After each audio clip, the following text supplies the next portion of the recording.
मैं जसीम अंसारी। आज हम लोग जामताड़ा विधायक एवं झारखंड स्वास्थ्य मंत्री इरफान अंसारी का पूर्वाधान किया।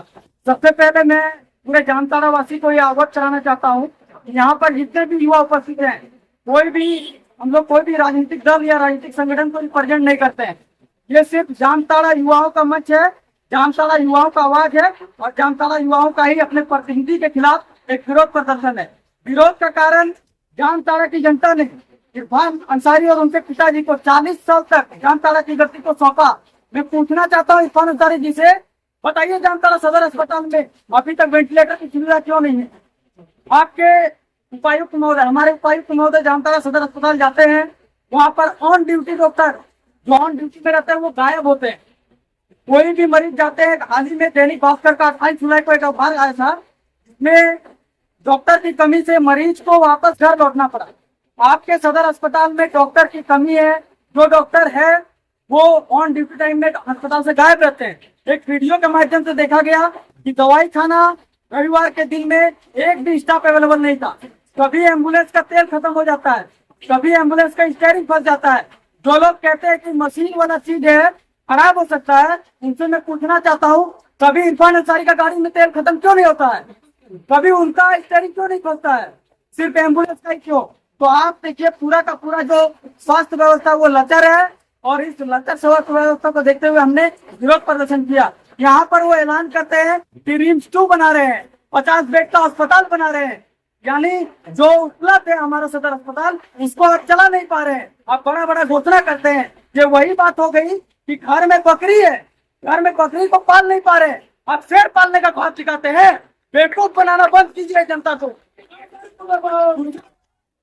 दूसरी बात, शिक्षा में आते हैं, जामताड़ा में पीजी की पढ़ाई नहीं होती है। जामताड़ा में एक भी बीएड कॉलेज नहीं है, मधुपुर जाना पड़ता है बीएड की पढ़ाई के लिए। यातायात में आइए, जितने भी पेशेंट रेफर किया जाता है धनबाद, अब सोनबाग का पुल जर्जर है, कहीं दक्षिण बहाल का पुल रह गया है।